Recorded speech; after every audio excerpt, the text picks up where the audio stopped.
والنجم إذا غوى.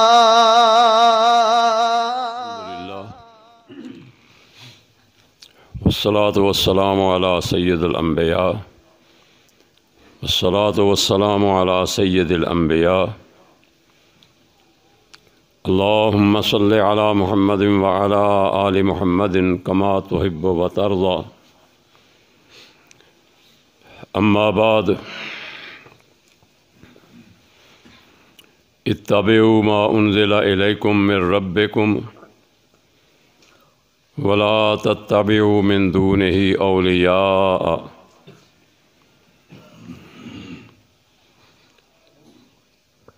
رب العالمین کی حمد و ثنا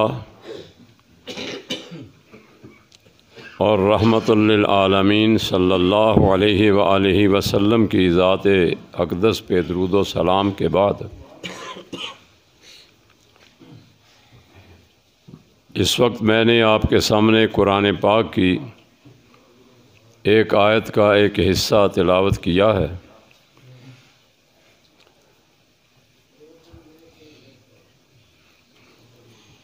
قرآن مجید کتاب خدا ہے،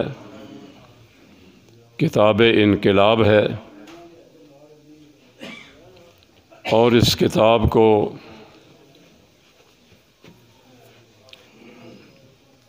حضرت محمد الرسول اللہ صلی اللہ علیہ وسلم نے اپنے فرائض منصبی میں سے ایک فرض منصبی اور ذمہ داری سمجھتے ہوئے خود بھی اس پہ عمل فرمایا، اور مجھے اور آپ کو قیامت تک آنے والے لوگوں کو اس کتاب کی تعلیمات پر اس طرح عمل کرنے کا حکم دیا جس طرح اللہ کی رہنمائی میں آپ صلی اللہ علیہ وسلم نے اس کتاب پر خود عمل فرمایا۔ اور حقیقت یہ ہے کہ آپ صلی اللہ علیہ وسلم کی ذات گرامی دنیا والوں کے لیے بالعموم اور اہل ایمان کے لیے بالخصوص رب العالمین کی بہت بڑی نعمت اور بہت بڑا انعام ہے، جس کے متعلق کسی نے بجا طور پر یہ کہا ایک لفظ کی ترمیم کے ساتھ کہ خدا سے مانگ لیا سب کچھ، ان کو مانگ کر۔ کہنے والے نے تو کہا کہ خدا سے مانگ لیا سب کچھ تجھ کو مانگ کر، لیکن میں یہ ترمیم کروں گا کہ خدا سے مانگ لیا سب کچھ تجھ کو مانگ کر اٹھتے نہیں ہیں اب میرے ہاتھ اس دعا کے بعد۔ جس شخص کو نبی پاک صلی اللہ علیہ وآلہ وسلم کی صحبت، آپ کی مجلس، آپ کی زیارت، آپ کا دیدار نصیب ہو گیا، اللہ رب العالمین نے انہیں صحابیت کا درجہ عطا فرمایا، اور صحابیت کا مقام وہ کہ فرمایا کلہم عدول اصحابی کالنجوم، کہ میرے تمام صحابہ عدول ہیں اور میرے تمام صحابہ ستاروں کی مانند ہیں۔ بہرحال یہ ایک الگ موضوع ہے، عظمت صحابہ، مقام صحابہ، فضائل صحابہ۔ اس وقت مجھے آپ دوستوں سے جو عرض کرنا ہے وہ یہ کہ میں اور آپ جب کلمہ پڑھ لیا ہے تو پھر ہم اس بات کے پابند ہیں کہ اس ذات برحق نے ہمیں قرآن مجید کی شکل میں اور اپنا اسوہ حسنہ حدیث اور سنت کی شکل میں جو کچھ ہمیں عطا فرمایا اور میدان عرفات میں اس پر اللہ کو گواہ بنایا۔ صحابہ کرام سے فرمایا حل بلغ، تو 3 مرتبہ یہ کلمہ آپ نے فرمایا کہ مجھے بتلاؤ کہ کیا میں نے اللہ کا دین تم تک پہنچا دیا؟ پھر 4تھی مرتبہ فرمایا اللہم اشہد، اللہم اشہد، اے اللہ تو اس بات پہ گواہ رہنا۔ اس حوالے سے میں ایک بات یہ عرض کرنا چاہوں گا کہ سنت اور حدیث یہ 2 مترادف لفظ ہیں، لفظ 2 ہیں لیکن ان کا معنی، مفہوم، ان کا مطلب، ان کا مطلوب وہ ایک ہی ہے، اور دونوں لفظ حضرت صلی اللہ علیہ وآلہ وسلم جیسے محور کے گرد گھومتے ہیں، جیسے اتباع اور اطاعت، یہ 2 دیکھنے میں، کہنے میں الگ لفظ ہیں، لیکن ان دونوں کا محور اور مرکز جناب محمد الرسول اللہ کی ذات ہے۔ اتباع کا معنی پیچھے پیچھے چلنا، اطاعت کا معنی مان لینا، جو کچھ کوئی کہے اسے تسلیم کر لینا، سنی ہوئی بات کو ماننا اور دیکھی ہوئی چیز کے پیچھے پیچھے چلنا، یہ مفہوم ہے اطاعت اور اتباع کا۔ بالکل اسی طرح حدیث اور سنت یہ کہنے کی حد تک تو 2 الفاظ ہیں، لیکن مفہوم دونوں کا ایک ہی ہے۔ حدیث وہ بات جو جناب محمد الرسول اللہ کی زبان سے ادا ہوئی، سنت وہ طریقہ اور وہ عمل جو جناب محمد الرسول اللہ کی ذات اقدس کے ذریعے مجھ اور آپ تک پہنچا۔ ان دونوں کو ایک سمجھ کر ماننا یہ ہمارے ایمان کی جان اور ہمارے ایمان کی شان اور بنیاد ہے۔ حدیث کو مانا جائے، سنت کا انکار کیا جائے، اتباع کو نہ مانا جائے، اطاعت کو تسلیم کیا جائے، تو ہمارا ایمان کامل نہیں ہو سکتا، مکمل نہیں ہو سکتا، بلکہ ہمارا وہ ایمان بارگاہ الہی میں شرف قبولیت بھی حاصل نہیں کر سکتا۔ ساتھیوں اور صاحبوں اور بزرگوں، ہمیں حدیث پاک سے یہ رہنمائی ملتی ہے، کتب احادیث کے اندر یہ بات موجود ہے، حضرت صلی اللہ علیہ وسلم نے جہاد کے لیے ایک قافلہ روانہ فرمایا، اور وہ دن تھا جمعرات کا۔ جمعرات کے دن آپ نے فرمایا کہ تم آج ہی مدینہ منورہ سے کوچ کر جاؤ، سفر جہاد پہ روانہ ہو جاؤ، مدینہ منورہ کو چھوڑ دو، مدینہ منورہ کو الوداع کہہ دو۔ ایک صحابی ہے سیدنا عبداللہ رضی اللہ تعالی عنہ ابن رواحہ، کہتے ہیں کہ میں نے اپنے دل میں سوچا کہ آج جمعرات ہے، جمعرات کی مغرب کی نماز، عشاء کی نماز، جمعے کی فجر کی نماز، جمعے کی نماز نبی کریم صلی اللہ علیہ وسلم کی اقتداء میں پڑھ لوں گا، صحابہ کرام کی زیارت اور ملاقات ہو جائے گی،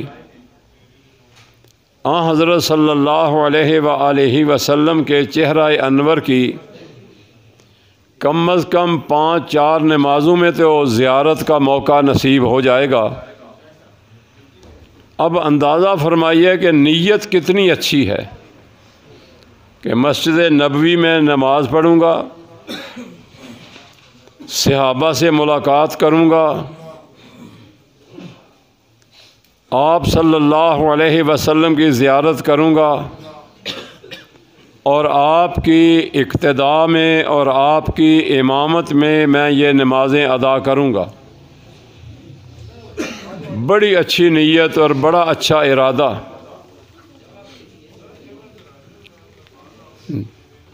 میرے پاس سواری بڑی تیز ہے، میں کل جمعے کی نماز ادا کرنے کے بعد فوراً مدینہ منورہ سے کوچ کروں گا، روانہ ہو جاؤں گا۔ ایک منزل نہیں، میں دوسری منزل نہیں، تیسری منزل پر اپنے ساتھیوں سے مل جاؤں گا، اور یہ اجر اور ثواب مجھے اضافی طور پر مل جائے گا۔ ساتھیوں کے ساتھ مل کر جہاد کا اجر و ثواب بھی مجھے حاصل ہو جائے گا۔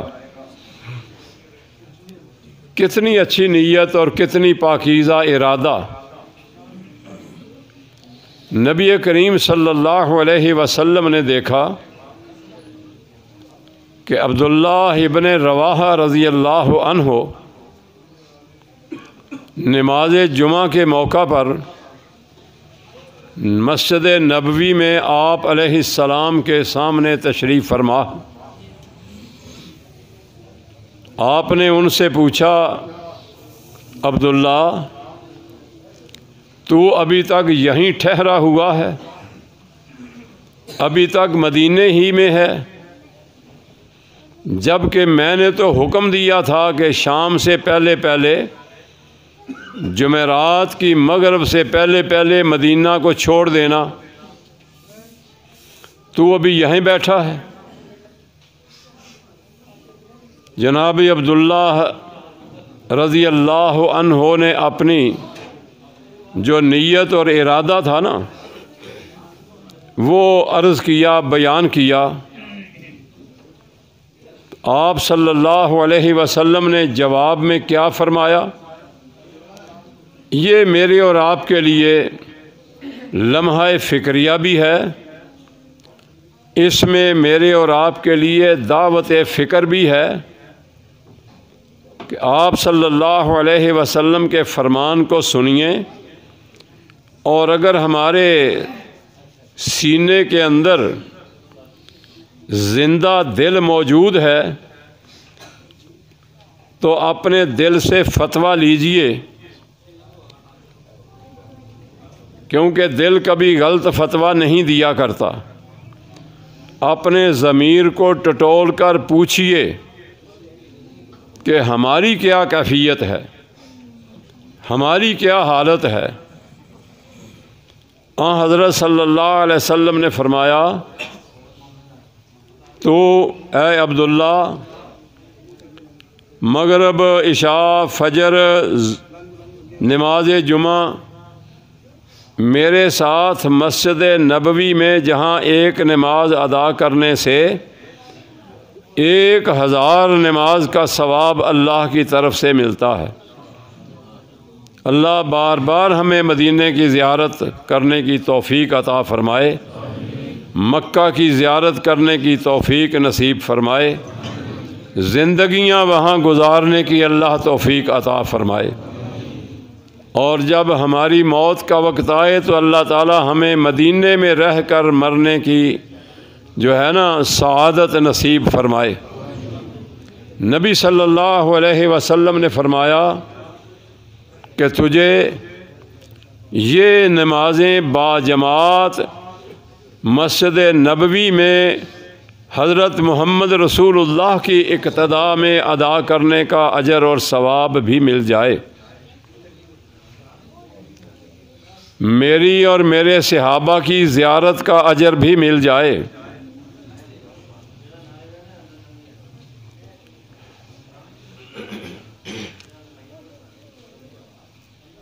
مگر یاد رکھنا اس کے علاوہ احد پہاڑ کے برابر سونا اور چاندی بھی اللہ کی راہ میں صدقہ کر دے، اللہ اسے بھی قبول فرما کر تجھے وہ اجر اور ثواب بھی دے دے۔ جن لوگوں نے مدینہ دیکھا ہے انہیں پتہ ہے کہ احد پہاڑ کتنا لمبا اور کتنا چوڑا ہے، اس کا احاطہ کتنا ہے۔ احد پہاڑ کے برابر سونا خرچ کرنے کا اجر بھی مل جائے، میرے ساتھ نمازیں پڑھنے کا اجر بھی مل جائے، مسجد نبوی میں نمازیں پڑھنے کا اجر بھی مل جائے، میری زیارت کا، صحابہ کی زیارت اور ملاقات کا اجر اور ثواب بھی مل جائے۔ لیکن آپ نے فرمایا یاد رکھ ما ادرکت بغدوتہم، اے میرے صحابی، میرے وہ صحابہ، تیرے وہ ساتھی جو کل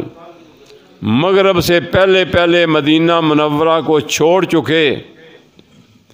جو مقام، جو مرتبہ، جو حیثیت، جو شان، جو اجر ان لوگوں کے مقدر میں اللہ نے کر دیا، تو یہ ساری سعادتیں حاصل کرنے کے باوجود ان جیسا اجر اور ان جیسا درجہ حاصل نہیں کر سکتا۔ بس یہی اہل حدیث کی دعوت ہے کہ لوگوں سب کو چھوڑ دو،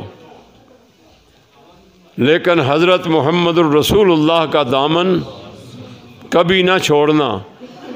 اور یہ بات میری نہیں بلکہ جناب محمد الرسول اللہ کا فرمان ذی شان ہے۔ حضرت ارباز ابن ساریہ رضی اللہ عنہ بیان کرتے ہیں، یہ ابن ماجہ کی غالباً یا حضرت ابو داود کی یا ابن ماجہ کی یہ روایت ہے کہ وعظنا رسول اللہ صلی اللہ علیہ وسلم، اللہ کے پیارے پیغمبر علیہ السلام نے ہمیں ایک دن واعظ فرمایا، ایسا واعظ فرمایا کہ لوگوں کے دل کانپ اٹھے اور لوگوں کی آنکھوں سے ساون بھادوں کی طرح جھڑیاں شروع ہو گئیں، اور ہم نے یہ سمجھا بلکہ عرض کیا اے اللہ کے پیغمبر علیہ السلام، یوں لگتا ہے جیسے آپ کا یہ واعظ الوداعی واعظ ہے، آپ کا یہ خطبہ آخری خطبہ ہے۔ اتنا مؤثر خطبہ، اتنا با اثر خطبہ کہ لگتا تھا کہ یہ رسول اللہ صلی اللہ علیہ وسلم جیسے آخری خطاب فرما رہے ہیں اپنے صحابہ سے۔ تو نبی کریم صلی اللہ علیہ وآلہ وسلم نے واعظ کرتے ہوئے یہ فرمایا کہ میرے صحابہ، میں تمہیں ایسے دین پر، ایسی شریعت پر، ایسے راستے پر چھوڑے جا رہا ہوں کہ لیلھا کنہارھا، کہ اس دین اور اس شریعت کی راتیں بھی اتنی چمکدار ہیں کہ سورج بھی، شعاعیں بھی اور سورج کی روشنی بھی ان کا مقابلہ نہیں کر سکتی۔ دین محمد کی راتیں اتنی روشن کہ سورج کی روشنی بھی ان کا مقابلہ نہیں کر سکتی۔ پھر ساتھ ہی آپ نے ارشاد فرمایا کہ علیکم بسنتی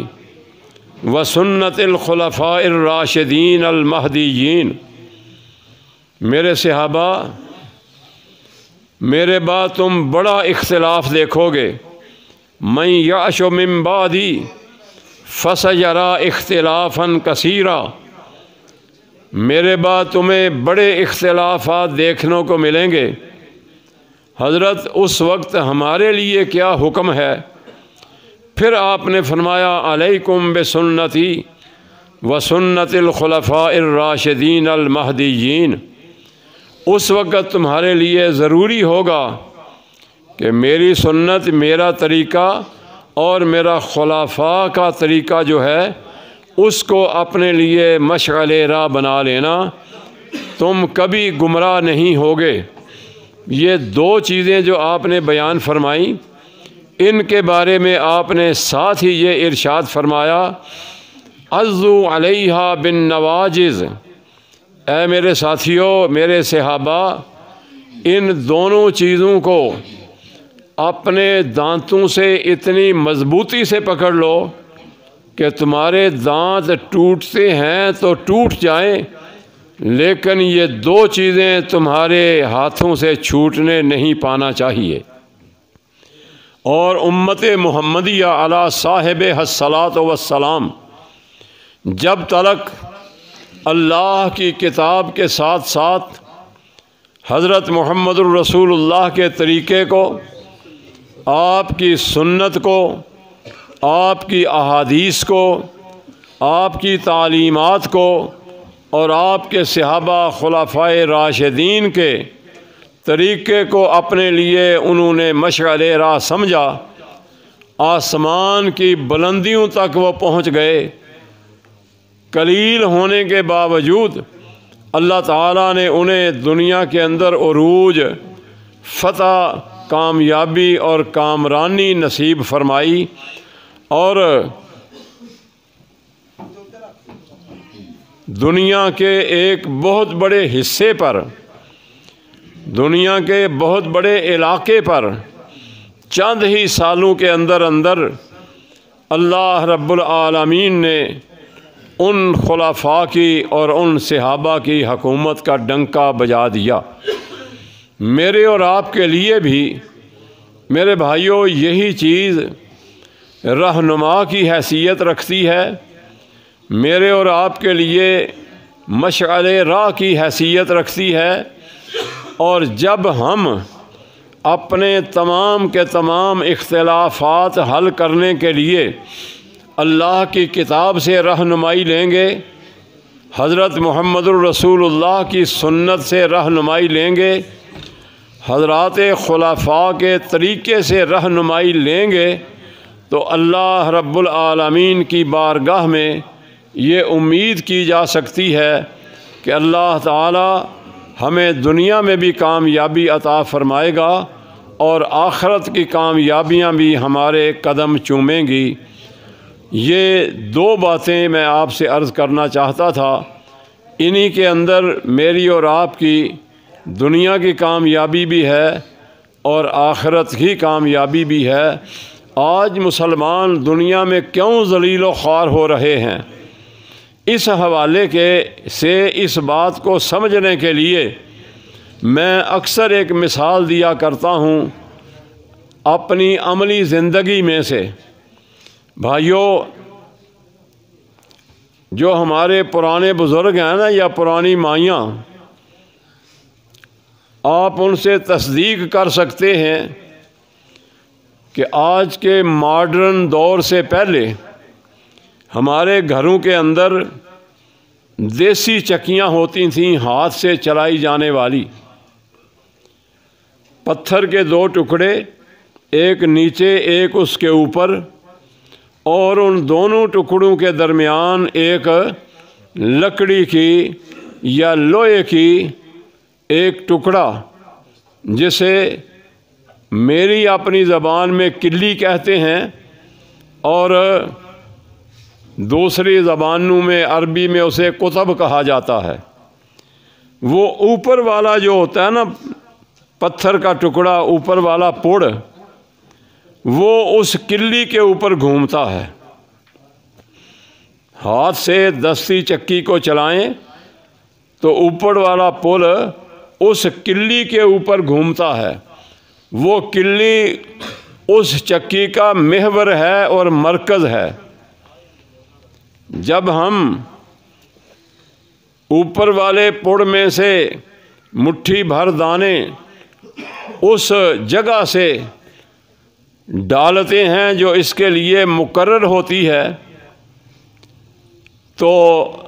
آہستہ آہستہ وہ دانے پستے جاتے ہیں اور آٹے کی شکل اختیار کرتے جاتے ہیں۔ لیکن کچھ دانے وہ ہوتے ہیں جو پستے نہیں، اپنا وجود قائم رکھتے ہیں۔ کبھی مشاہدہ کریں کہ وہ دانے کون سے ہوتے ہیں، نتیجہ یہ نکلے گا کہ گندم کے، باجرے کے، مکئی کے جو دانے اس کلی یا اس قطب یا اس محور کے ساتھ ساتھ چمٹے رہتے ہیں، وہ محفوظ رہتے ہیں، وہ اپنا وجود قائم رکھتے ہیں، ان کا وجود قائم رہتا ہے۔ لیکن جو دانے اس کلی سے دور ہوتے چلے جائیں گے، جوں جوں دور ہوتے جائیں گے، حتیٰ کہ وہ اس اوپر والے یا نیچے والے پتھر کے آخری کنارے پر پہنچیں گے، تو وہ مکمل طور پر آٹا بن کر باہر برتن کے اندر گرتا چلا جائے گا۔ محفوظ وہی دانے رہیں گے جو اس قطب،